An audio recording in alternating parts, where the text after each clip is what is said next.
Buddy, how are you? It's wonderful to be here. I'm just going to click on this. So here we are, and I was having a conversation the other day with someone who, and we ended up talking about the crazy twists and turns that our separate lives have taken. And somehow, I have no idea how we got onto it, but we ended up talking about that brilliantly funny Monty Python sketch called The Lion Tamer. And I don't know if you have ever been a fan of Monty Python, British comedy group comprised of incredibly witty, clever fellows who went to the same college.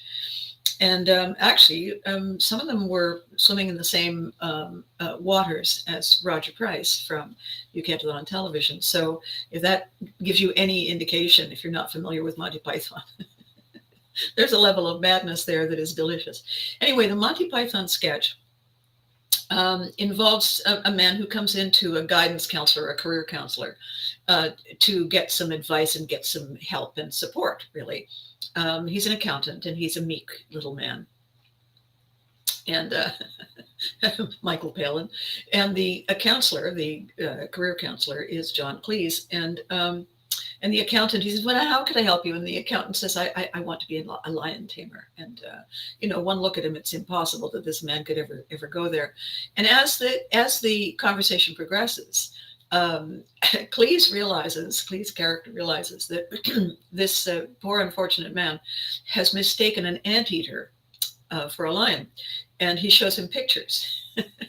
and and Palin is quite horrified, and so he agrees that possibly something else would be much more to his liking, and we were laughing about that a lot. And I, when I came home and was settling in for the evening, I thought, it's a really good subject to weave into these conversations I'm having about the ways we try to find our best path, and how much trouble so many of us are having right now.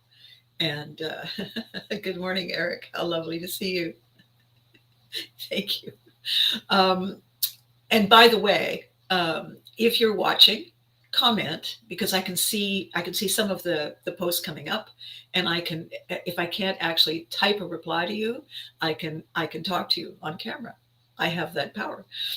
Anyway, the thing that happens to a lot of us is we get cemented into a decision. We cement ourselves into a decision. And for any number of reasons, we are not prepared to say, okay, so that was wrong. Check, please. I need to do something else. For all kinds of reasons. We don't want to disappoint the people who believed in us, who cheered us on, who maybe even helped us, go through the schooling to get to this thing we thought we wanted to do. There may be a lot of pressure from our peers. We may have invested so much of ourselves, and now we own a family and we have a place we live in, an expensive car, and we don't believe that we are free to say, made a mistake. We don't believe we deserve to start again, to try something else, to look around. We don't know that it's okay, because everyone wants us to stay on a path that they are familiar with. This is the thing about change. And I say this a lot. Change is only hard if we didn't think of it. If I decided to dye my hair green,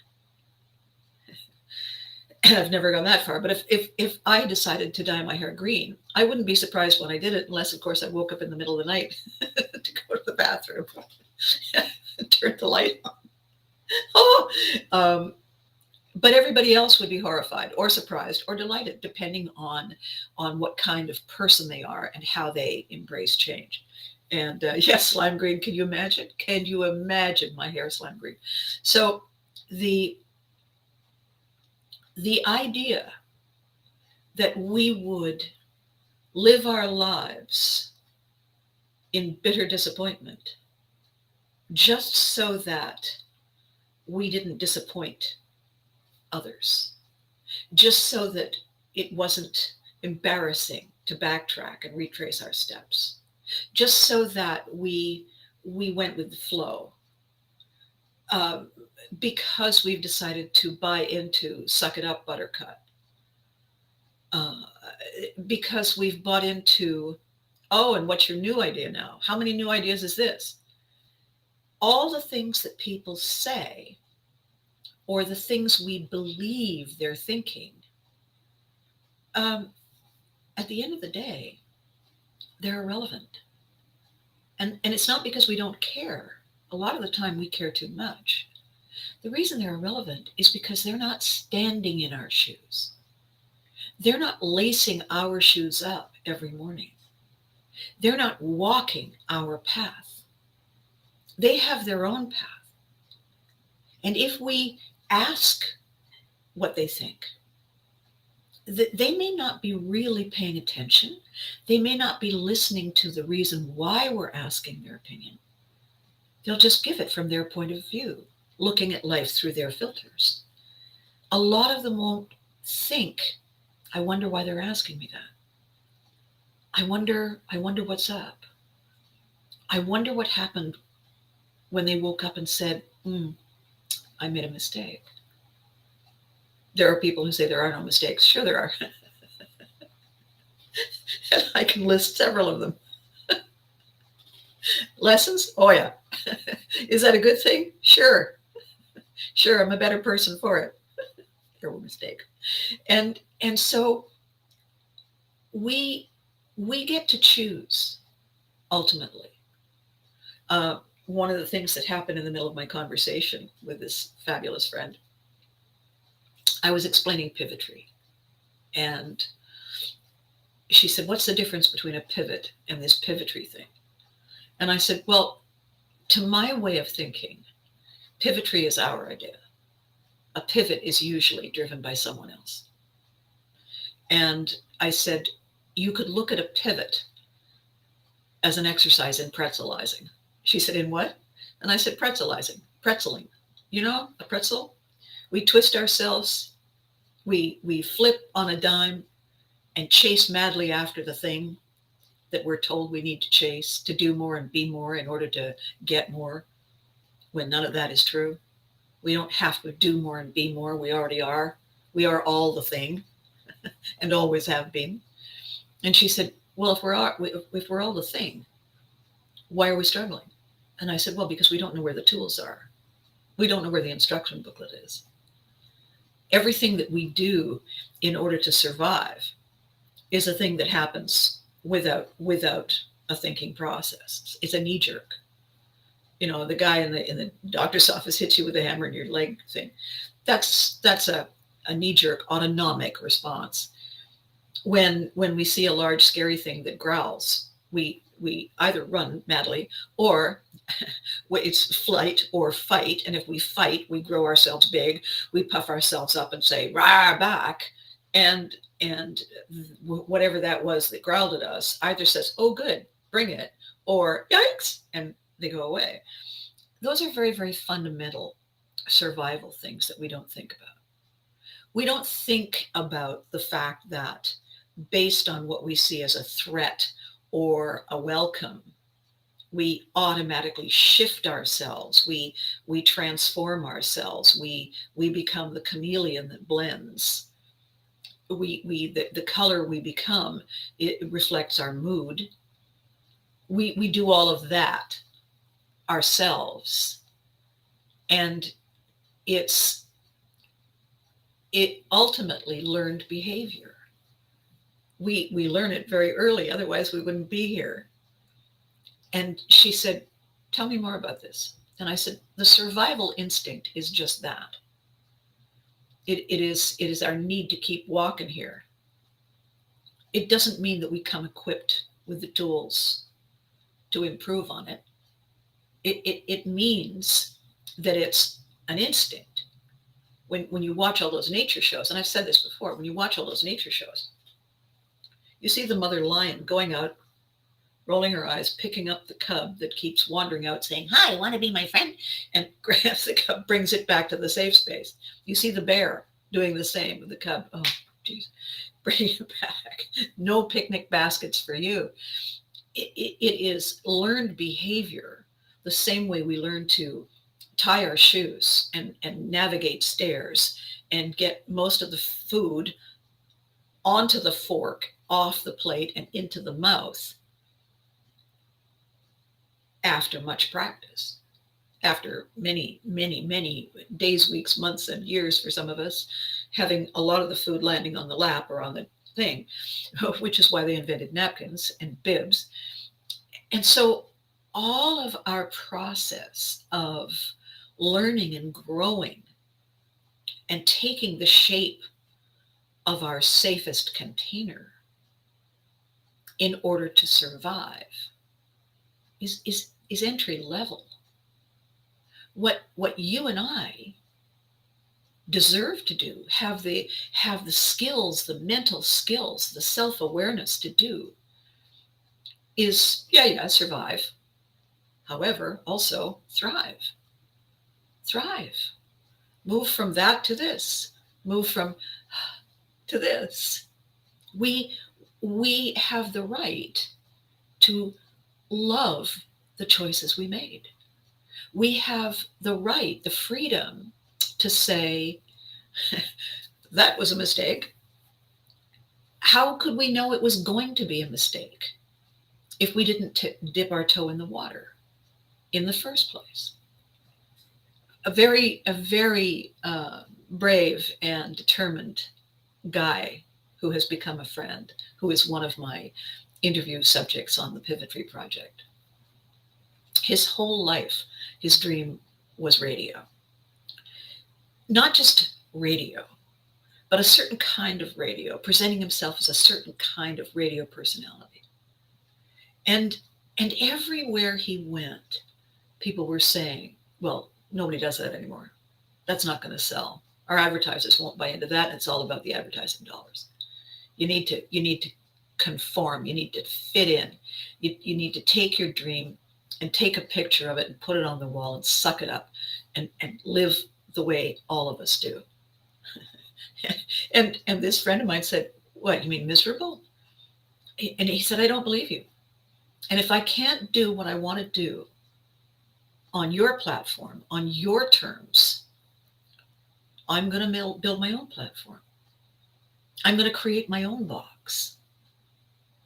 I'm going to forge my own path because it's my passion and my dream, and I have the drive and the ambition and the tenacity to do what it takes to make it work."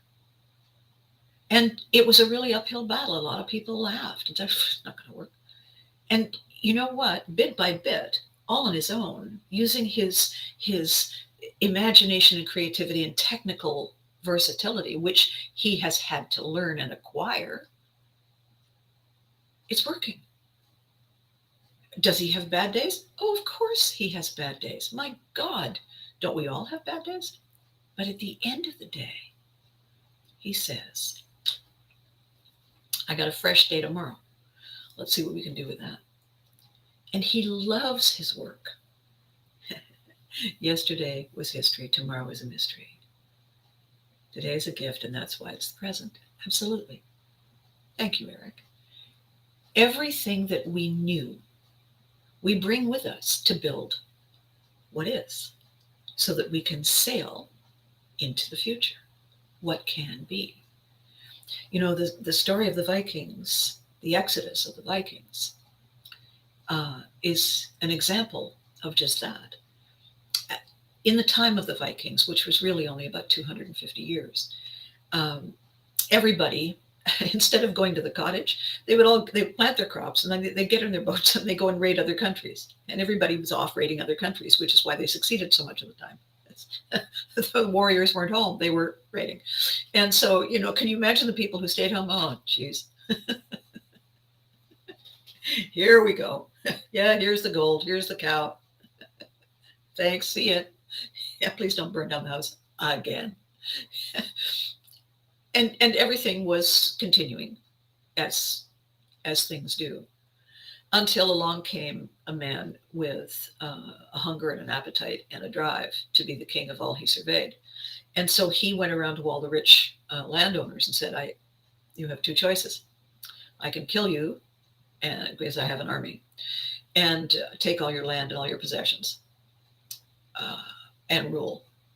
Or you can flee, and I will brand you as an outlaw and take all your land and your possessions. Either way, I'm going to be king of all or surveying. And so the forward-thinking Vikings, who didn't like the cut of that fellow's jib, they had a little chat with each other and said, yeah, let's all go and get on a boat and row and row and row and row and get the hell out of here and find someplace else to do and be. Because they weren't buying into that. They weren't prepared to be pretzels. They weren't prepared to pivot and conform. They didn't have the weaponry to outfight that man. He had this massive army. Most of them were stone killers. So they said, discretion is the better part of valor. Check, please. And then they rode up frankly off in all the directions, which is why it was an exodus and why all of a sudden there were Vikings everywhere. You know what's really interesting that people don't realize is that all of a sudden there weren't stories of Viking raids anymore. Nobody asked what happened. What happened was they found a better place to live. They didn't need the thrill of victory and going off and raiding. They did other things instead. They explored. They discovered that they loved exploring, and they became citizens of other worlds. When I talk to people and I make these kind of jokes, but not really, and I say, we taught the Scots, we taught the Irish, we taught the English, we taught the French, we taught the Germans everything they know. It's because we went everywhere. Normandy, that whole area of France, is named after the Norsemen who raided, and the king at the time in France hired a bunch of them and paid them as mercenaries to protect his land from other invading Norsemen. Eventually, it was easier to say Norman than Norseman, and that's how it became Normandy. When somebody said, oh yes, the king of this became the king of that. Yeah, but he got to the first place because he was a Viking who exited stage left. We all have permission. We have the right to say, ew, no, that's not what I thought I was ordering. May I look at the menu again? We all have permission to change our minds. Frivolously? Well, usually the word frivolous implies that we're causing a lot of inconvenience to other people. It implies that we're not taking the process seriously. And it may be true, in which case, selfishly, are we leaving people in the lurch who counted on us? Well, then we need to possibly rethink the manner in which we say, I'm going to do something else. I hope you will be okay. Because the alternative of being a pretzel, of cramming ourselves into something that doesn't fit. Have you ever bought a pair of shoes that were half a size too small? It's agony. And you say to yourself, it's only half a size. I can do this. No, you can't. The toes are saying, no, you can't. And we have a vote, and we're going to vote with pain. Get the bigger size. Everybody will laugh because, I'm known to be a size 7. You know how many people know you're a size 7 and care? And you're going to put yourself through pain?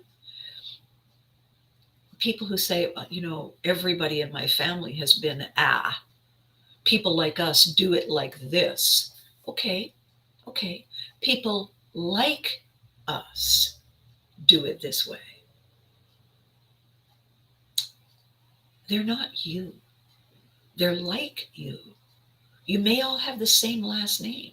You may all share the same DNA. It doesn't mean you have to live your life in lockstep.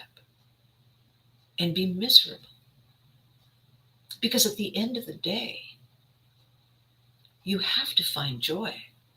You have to feel pride. I'm walking here.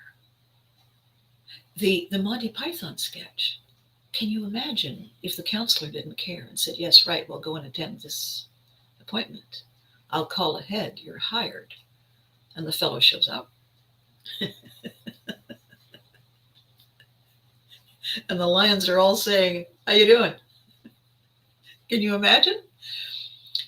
A friend of mine recently made the horrific discovery that a branch of the family was struggling quietly, saying nothing, because one of the kids was in serious difficulty, in need of medical intervention, because the life they had chosen, the life this poor, sweet, wonderful, well-intentioned person was trying to live, was toxic. It was killing him. He didn't want to say anything. He just felt that if he tried harder, it would be okay. He didn't want to disappoint anyone. But he was ruining his life, his happiness, his immediate circle of loved ones and friends. The quality of his work was... So why stay? Why stay and eke it out?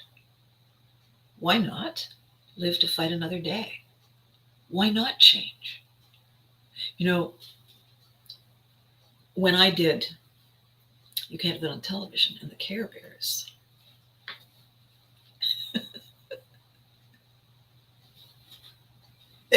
there. When I did those things, I love doing them. I didn't want to do them forever. Today, decades later, when I'm at these fan events or I'm on social media, endless numbers of people are saying, oh my gosh, I wish that show was still on. I wish you were still actively being mom. Seriously? If that was all I ever did, eventually the writers and I would run out of new ideas and new fun ways to say the things we used to say. It was time, in its infinite wisdom, to move along so that we could remember the things we loved and cherish them fondly. When people come to these live events and they meet me and they say, oh my gosh, when I was 12, oh my gosh, when I was 6, this was so important to me. That's why I came today.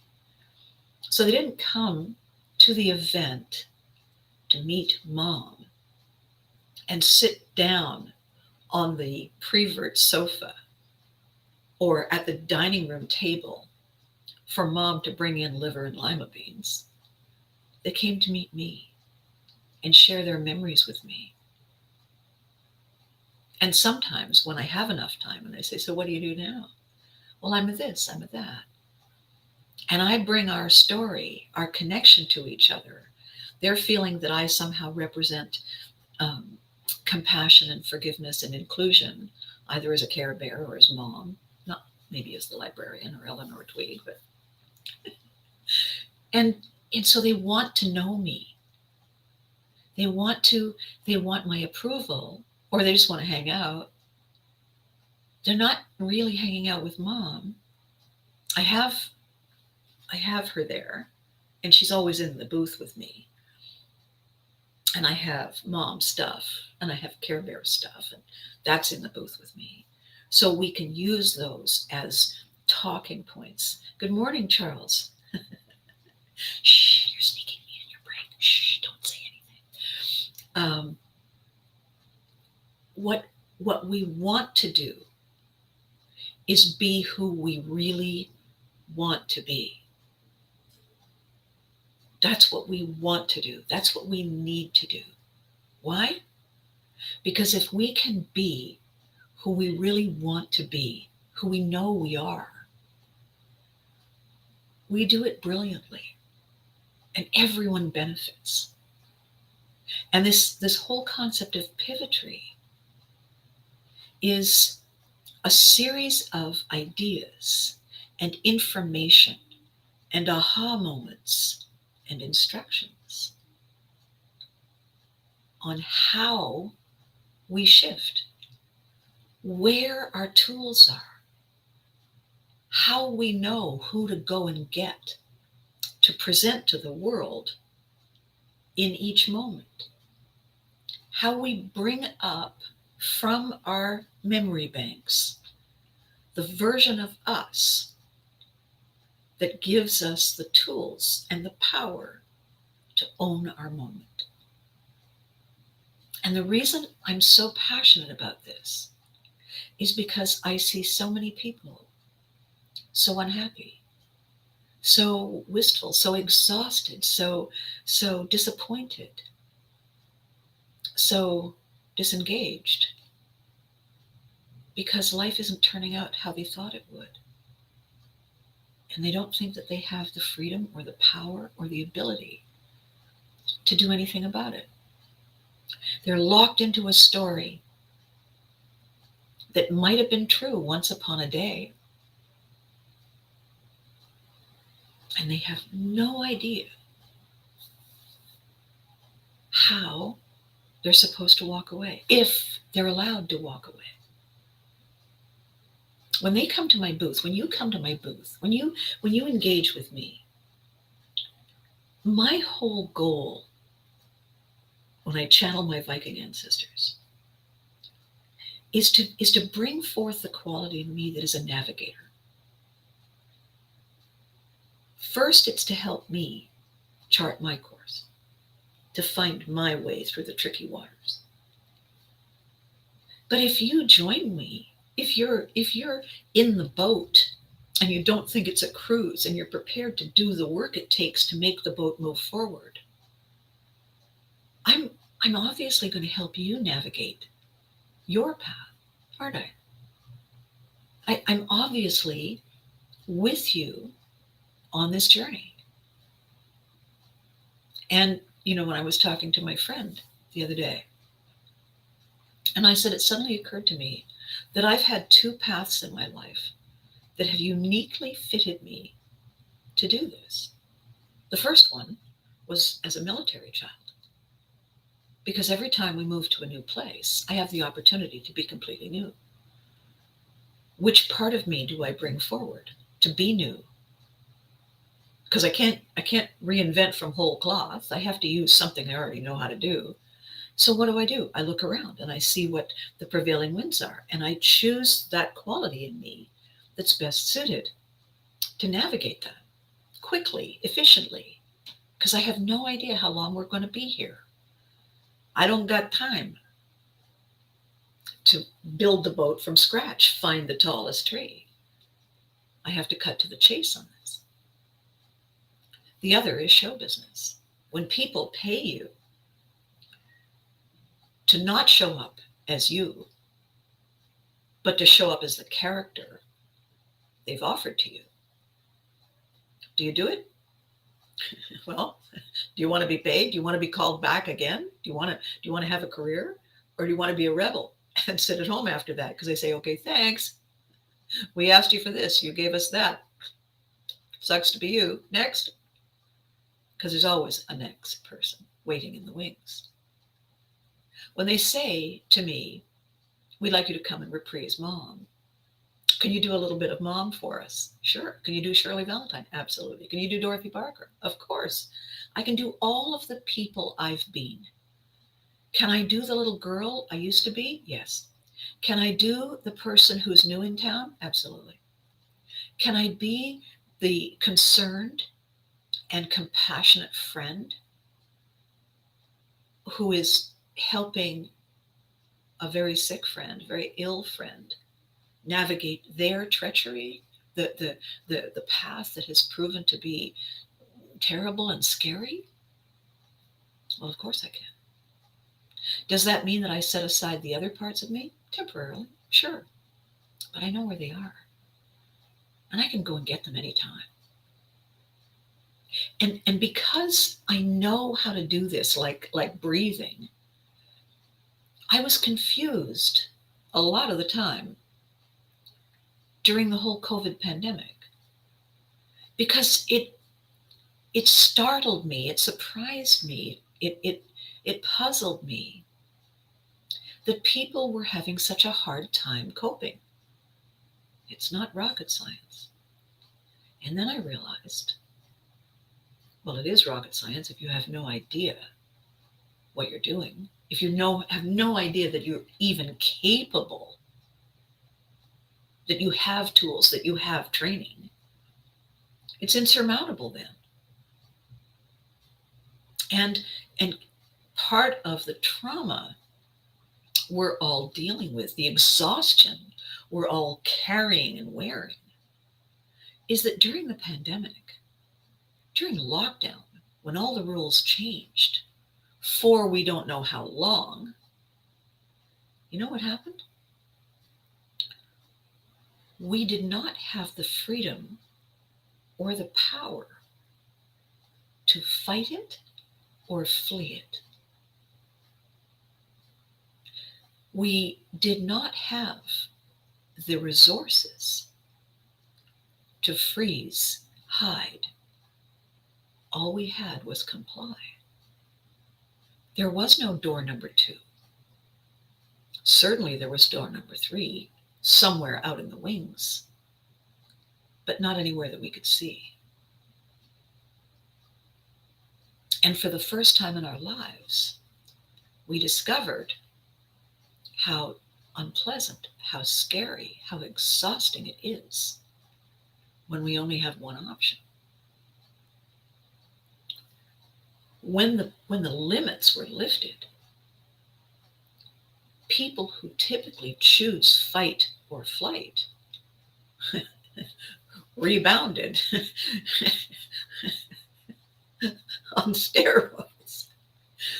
Grown people with education and a sense of community suddenly screaming at people, "You're not the boss of me."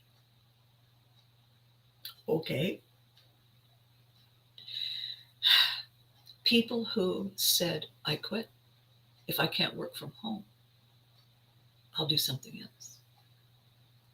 People who basically began to shut down. There have always been people who preferred to slack, show up late, give just enough, collect a paycheck, walk away. No interest in quality or accountability. There have always been people like that. What we're seeing more and more of are people who ran out of steam. The cushion, the bounce back, the recharging mechanisms burned out. Need new batteries. Don't know where to find them. Can't be bothered looking or trying. I think I'll just eat junk food. I'll cheese doodle my way through life and accept less. That is the far, far side away from I get to choose who I want to be.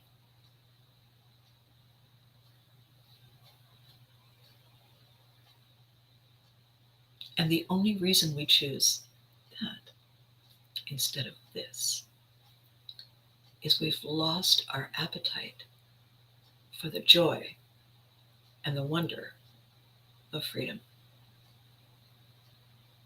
It's easier to just move in lockstep and give away our essential us. And that, my lovelies, is a tragedy. We have so much to be thankful for, to have fun with, to lean into. It's endless. We have to look up and see it. We have to make that decision, as opposed to the decision not to bother, to just lie on the couch in our pajamas. So the reason I wanted to talk about this today is because the conversation with my fabulous friend about the person they know whose life is a mess is that the person has a long road ahead to get back to a place where they can even begin to see the fork in the road. And all the people who love them, all the people who have depended on them, are left in limbo, because ultimately at the end of the day, we can't be the ones who make those decisions for them. We can't fix other people. All we can do is tell them we love them, no matter what. And if they don't like that box, and they try this one, and they don't like this one either, that's okay. It's not the box they're in. It's not the job they have. It's not the place they live. It's not the people or the clothes or the stuff that we love. It's them. And we want what makes them feel happy and whole and free. We want it for them, and hopefully we want it for us. And how we get from where we accidentally ended up, that's pivotry. And I am so excited when I was telling my friend about it. And she said, how do you plan on doing this? And I said, you know what? It's been kind of a tough 10 months. I have a few ideas. They're not entirely clear yet, but I'm getting there. All I know is that every time I sit down and do my videos, every time I see something in the world around me and I think, there is a topic, there is a chapter, there is a category, it excites me. And I know from time to time when I get your comments that these things resonate. Not all of them. They're not supposed to. But enough of you are saying this is very cool. So I said to my friend, I want to do some live things. I want to go out and about and be there on a stage and create that opportunity for the chemistry. Because there's always chemistry in a live show, right? It bounces. It bounces back and forth. We feed off each other. I want to do those. I want to video record those. I also want to do things that are much more personal, like this kind of setting, where it's just you and me, and talk about things that I know matter. And then there's another layer, and that is that when people get a taste of it and they want to know more and they want specific conversations with me directly without the group mystique, I'll do that too. And she said, people like that. They like layers of learning. And I said, yeah, I don't know whether they like it or whether it's become the habit because they went to school. Either way, though, it's familiar and that feels safe. And if they did it well, they want to do it well again. And I'm open to that. I'm open to all the platforms and all the media that work to spread the message that we have so many facets, so many tools that we actually do know how to use. All we need to do, all I need to do, is help you find them and show you which end of them to hold. You know, like with a tennis racket, you don't hold the big end. There's two reasons you don't hold the big end. The one is, your fingers can get caught in the mesh. Yeah. And the other is it's really hard to hit the ball with that just stick. It's so much easier that way. See, there's a hint. There's a hint and a tip right there. How do I become a better tennis player? Hold the racket by the other end. That would be step one. Step two, face the opponent. So many small, simple things, really. So when I leave you with this today,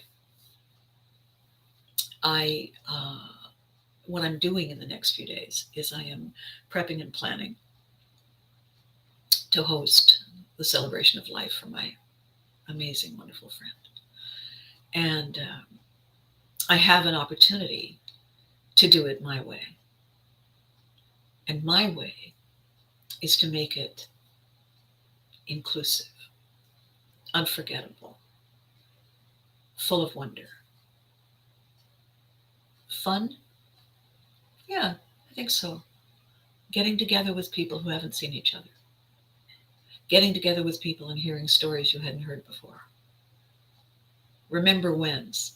And oh my God, and what about the time we? That is the structure I'm building. That opportunity, that space I'm providing for everyone to come in with something and leave with so much more. So that's my plan. That's my goal for Sunday. It's a drive and a drive back and a day, and we're all fingers and toes and eyes crossed that the weather is going to be amazing. And then next week, my calendar is free, and I'm going to be ramping up and amping up for all kinds of things. As I'm narrowing in on and clarifying and focusing and lasering my intentions with Pivotry, I'm also getting ready for Fanaticon 4, which is a very sweet one-day fan and collectibles event held in Ottawa. It's going to be on August 13th, Sunday, from 10 until 5 at the Ottawa Conference Centre, which is on the Vanier Parkway, and I'm going to be posting for people. It's very, very inexpensive to get in. Kids are welcome. They have cosplay contests for adults and small people, and all kinds of opportunities to see the things you love and remember when, and come and visit me, because I have a whole new idea for my booth, what I'm going to do with you, and it's going to be really fun. And I have been finding cool new things to offer you. If you look over there, in front of Matt Urquhart's fabulous drawing of Care Bears, there are two things. The little box to your right, those are Care Bears playing cards. And on the left, I'm not going to tell you. On the left, I'm not going to tell you, which means you have to come. So all the stuff that I've had before, I have a few of those. I have some new things.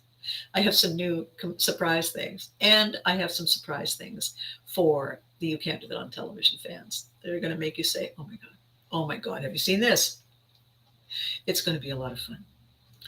And within my booth experience, I am easing you and teasing you into understanding your Pivotry power to free yourself and be whoever you need and want to be.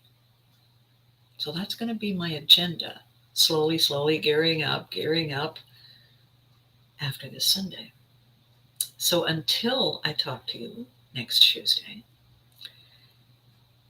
it would be wonderful if you feel a connection to the stuff that I've talked about today.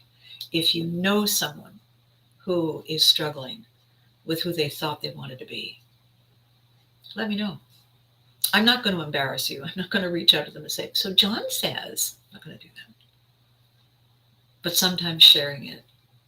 There was a sketch with Dougie Ptolemy, and he was being bullied by a kid at school. And I said, no, sweetheart, you should tell me all about it. Again, a trouble shared is a trouble halved. And so if you share with me something that resonates with you about this, what you are doing is giving me an opportunity to take the thought I'd expressed and expand on it and shape it in a way that resonates with more people. And one of the things that I'm going to do at FanaticCon is provide an opportunity for you in an area of my booth. And I'm going to talk about it a lot as we lean up to and lean into the 13th of August.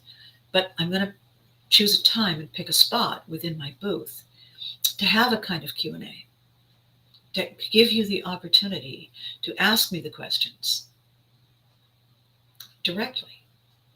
What do you think about this? And how about that? And I'll give you the answers immediately. Might even be on camera. One never knows. I mean, when we're famous, like you and me, right? So between now and Tuesday, be good to you. Take a closer look at the thing you're doing. Take a second to listen to your tone, to your posture, to the sigh in the morning, to the sadness, to the wistfulness, to the angst, to the reluctance, to what feels like a slog. And let's talk about that. Let's talk about what the ingredients of those down feelings are. Everything is a soup. Everything is a recipe. And there are ingredients. And if we change the ingredients a little, or we mix them together differently, our recipe turns out completely differently. Trust me. I have many recipes turn out differently than the book. Many. Most. I know that there is something about the combination and the process. Often it has eluded me.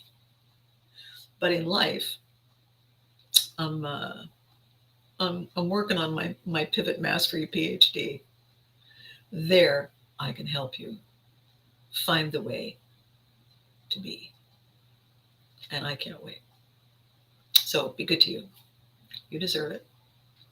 Remember to hug your loved ones. And if they're not happy, if they don't like where they are and what they're doing, mention to them they should probably watch me and see if we can shift that.